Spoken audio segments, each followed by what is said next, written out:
5월 24일 아침 저희들에게 주신 하나님 말씀 요한복음 11장 45절로 57절까지 말씀입니다.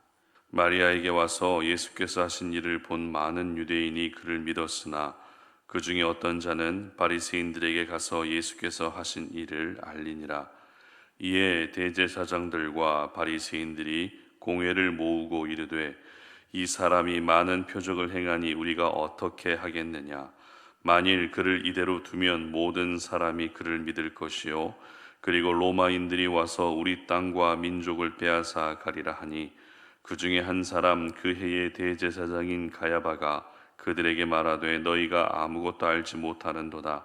한 사람이 백성을 위하여 죽어서 온 민족이 망하지 않게 되는 것이 너희에게 유익한 줄을 생각하지 아니하는도다 하였으니 이 말은 스스로 함이 아니요 그 해의 대제사장이므로 예수께서 그 민족을 위하시고 또 그 민족만 위할 뿐 아니라 흩어진 하나님의 자녀를 모아 하나가 되게 하기 위하여 죽으실 것을 미리 말함이러라.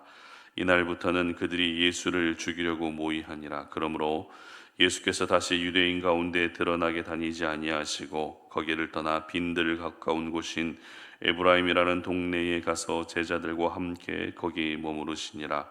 유대인의 유월절이 가까움에 많은 사람이 자기를 성결하게 하기 위하여 유월절 전에 시골에서 예루살렘으로 올라갔더니 그들이 예수를 찾으며 성전에 서서 서로 말하되 너희 생각에는 어떠하냐. 그가 명절에 오지 아니하겠느냐 하니 이는 대제사장들과 바리새인들이 누구든지 예수 있는 곳을 알거든 신고하여 잡게 하라 명령하였음이로라. 아멘. 물을 흐리는가 물을 맑게 하는가 라는 제목으로 오늘 아침 말씀 전합니다. 우리나라 속담 중에 미꾸라지 한 마리가 온 웅덩이를 흐린다는 속담이 있습니다. 대부분의 물고기는 지느러미를 사용해서 헤엄치지만 미꾸라지는 바닥에서 몸을 좌우로 흔들며 헤엄을 칩니다. 그러다 보니 바닥에 가라앉아 있던 진흙이 일어나게 되고 맑고 깨끗한 물이 흐려지게 되는 것입니다. 이 속담은 사람이 살아가는 모든 다양한 삶의 현장에 그대로 적용되고 있습니다. 한 사람의 잘못된 행동으로 인해 다른 사람들에게 피해를 입히는 일들이 생각보다 많기 때문인데요.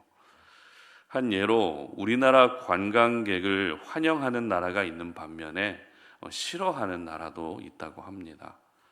환영하는 이유는 우리나라 사람들이 여행객으로서 그 나라에 가서 좋은 모습을 보였기 때문이지만 싫어하는 이유는 여행 가서 민폐를 끼쳤다거나 좋은 모습을 보이지 않았기 때문에 결국 소수의 사람으로 인해 대한민국 전체의 이미지에 금이 가게 되는 것입니다. 그러므로 오늘 이 아침에 먼저 말씀의 제목을 가지고서 스스로에게 질문해 볼 수 있었으면 좋겠습니다. 나는 과연 물을 흐리는 사람인지 아니면 흐린 물마저도 맑게 하는 사람인지 이 질문을 여러분 자신에게 한번 해볼 수 있었으면 좋겠습니다. 오늘 본문은 죽은 나사로를 살리신 사건에 대한 결론인데요. 요한복음 11장의 마지막 부분에 해당됩니다. 이 사건을 통해서, 이 기적을 통해서 예수님은 생명을 초월하시고 또 생명을 주관하신다라는 것을 분명하게 보여주셨습니다. 그리고 부활이요 생명이라고 하는 진리의 말씀을 선포하셨습니다. 하지만 이 사건이 있고 나서 예수님은 더욱더 곤경에 처하시게 되는데요. 왜냐하면 예수님을 죽이려는 사람들이 더 많아졌기 때문입니다. 예수님의 공생의 사역은 크게 세 가지 사역으로 나뉘어집니다. 첫 번째 사역은 말씀을 가르치시는 사역이었고, 두 번째 사역은 하나님의 나라를 전파하는 사역이고, 마지막 세 번째 사역은 병든 자를 고치시는 사건입니다. 그런데 이 세 가지 사역 모두 귀한 사역들이지만 사역을 행하면 행할수록 어떻습니까? 예수님은 더욱더 위기에 놓여질 수밖에 없었습니다. 따라서 어떤 한 가지 사역을 행하는 것조차도 예수님의 입장에서는 부담이 되고 늘 조심스러울 수밖에 없었죠. 하지만 우리 예수님은 자신의 목숨이 위태로워진다고 해서 사역을 중단하지 않았습니다. 위험해질수록 더욱더 힘있게 맡겨진 사역을 감당하셨습니다.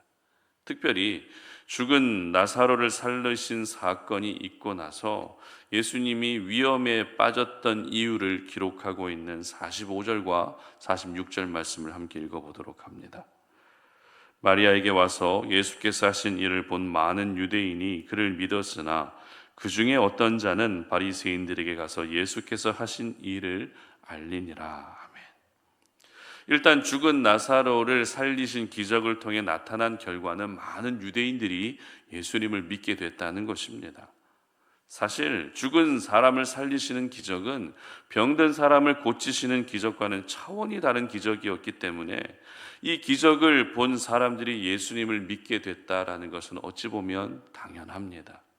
하지만 문제는 그런 가운데서도 믿음을 갖기는커녕 죽은 나사로가 살아나는 기적을 대제사장들과 바리새인들에게 일러 바친 사람이 있었다는 것입니다.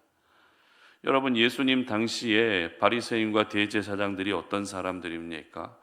사회적으로는 지식층의 사람들이고 고위층의 신분이었지만 이들은 모두가 예수님을 죽이려는데 가장 앞장섰던 사람들이라는 것입니다. 따라서 죽은 나사로를 살리시는 기적을 그들에게 일일이 다 말했다라는 것은 예수님을 죽일 수 있도록 더욱더 확실한 이유를 만들어 주었던 것입니다. 바로 이 일로 인해 예수님은 더 심한 위기에 빠지게 됐던 것입니다. 위기에 처한 예수님의 모습을 기록하고 있는 54절 말씀을 함께 봅니다. 그러므로 예수께서 다시 유대인 가운데 드러나게 다니지 아니하시고 거기를 떠나 빈들 가까운 곳인 에브라임이라는 동네에 가서 제자들과 함께 거기 머무르시니라. 아멘. 유대인 가운데 드러나게 다니지 않고 빈들에서 조용히 지내실 만큼 예수님 역시 위기의식을 강하게 느끼셨습니다. 그리고 57절 말씀도 읽어봅니다. 이는 대제사장들과 바리새인들이 누구든지 예수 있는 곳을 알거든 신고하여 잡게 하라 명령하였습니다. 무슨 말입니까? 유대 사회가 온통 예수님을 고발하고 잡아 넘기려는 분위기가 되고 말았다는 것입니다. 여러분, 이것이 바로 죽은 나사로를 살리신 기적의 결과였습니다.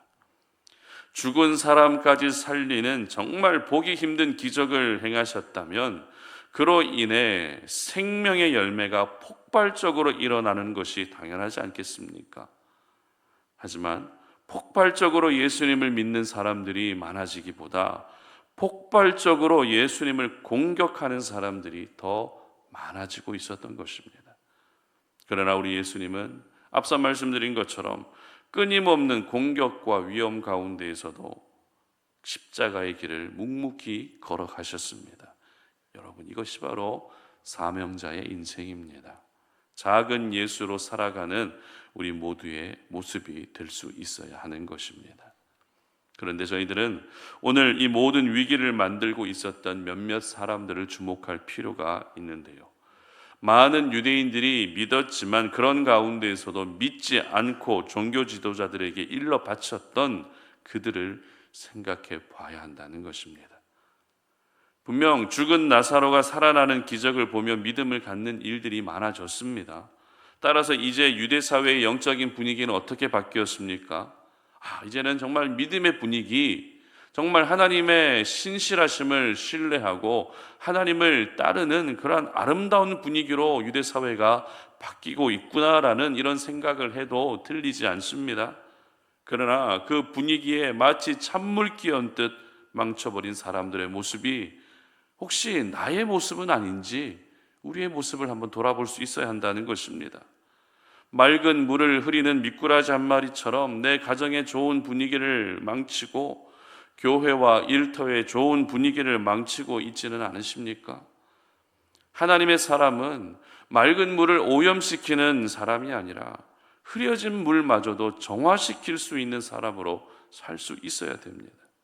그렇다면 우리가 물을 흐리는 사람이 되지 않기 위해서는 어떻게 해야 될까요? 첫 번째는 분위기를 읽어야 한다는 것입니다. 조금 더 쉽게 표현하면 분위기 파악을 잘 해야 된다는 것입니다. 오늘 본문에서 보여지고 있는 지금의 분위기는 너도 나도 믿음을 갖는 분위기였습니다.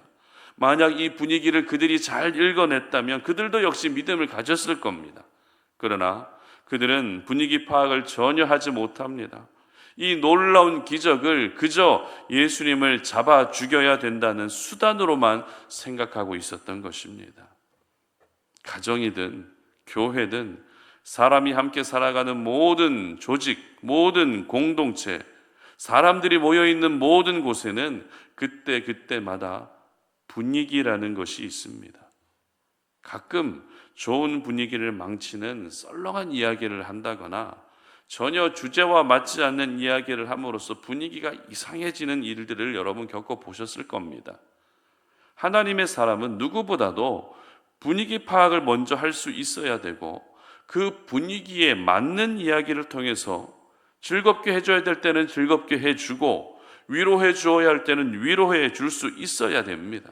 그러므로 여러분, 사람들과 대화를 나누고 어떤 모임에 참석하실 때 내가 하고 싶은 말을 하기보다 분위기에 맞는 말을 할 수 있었으면 좋겠습니다. 여러분, 이것이 바로 우리가 물을 흐리지 않을 수 있는 첫 번째 방법입니다. 두 번째 방법은 사람에게 인정받으려 하기보다 하나님께 인정받으려 해야 한다는 것입니다. 오늘 믿음을 갖지 않고 종교 지도자들에게 모든 상황을 전달했던 사람들은 결국 종교 지도자들에게 인정받고 신뢰를 받고 싶은 마음이 컸습니다. 뭐 하나라도 이유가 될 만한 정보를 제공해 주게 되면 그에 대한 최소한의 보상을 받을 수 있을 것이라 생각했던 것이죠.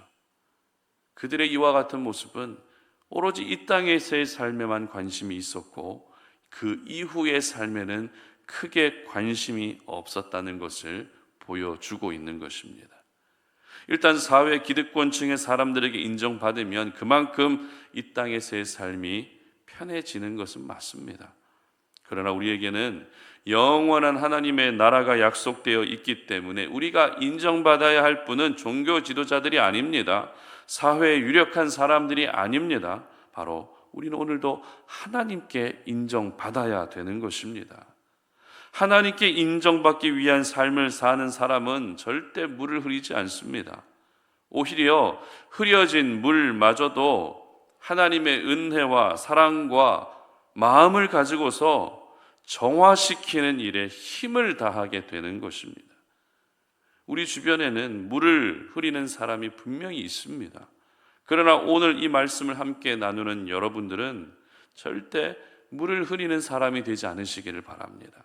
괜히 물을 흐려서 세상 속에서 하나님의 영광을 가리고 복음의 문을 닫아버리는 그런 사람으로 살지 않았으면 좋겠습니다. 오히려 여러분을 통해 어두움이 밝아지고 흐려진 곳이 맑아질 수 있는 그런 선한 영향력의 사람들이 될 수 있었으면 좋겠습니다. 그래서 내가 어떻게 하느냐에 따라서 예수님이 코너로 점점 몰려갈 수도 있지만 또 내가 어떻게 함에 따라서 우리 예수님이 더욱더 드러날 수도 있다는 사실을 기억하셔서 예수님을 코너로 몰아가는 것이 아니라 예수님을 벼랑 끝으로 자꾸 몰아가는 것이 아니라 예수님을 여러분의 삶 가운데 더 많이 드러낼 수 있는 그런 귀한 하나님의 사람으로 살아가시기를 주님의 이름으로 축복합니다. 함께 기도하겠습니다. 하나님 아버지 감사합니다. 오늘도 이 아침에 우리가 하나님의 말씀을 통해서 나는 과연 물을 흐리는 사람인지 흐려진 물을 맑게 하는 사람인지를 돌아봅니다. 하나님은 오늘도 우리 모두가 흐려진 물을 맑게 할 수 있는 그런 사람으로 살기를 원하는데 우리는 전혀 분위기 파악도 하지 못하고 하나님께 인정받기보다 사람들에게 인정받고 싶은 마음이 커서 오히려 물을 흐리고 있지는 않습니까?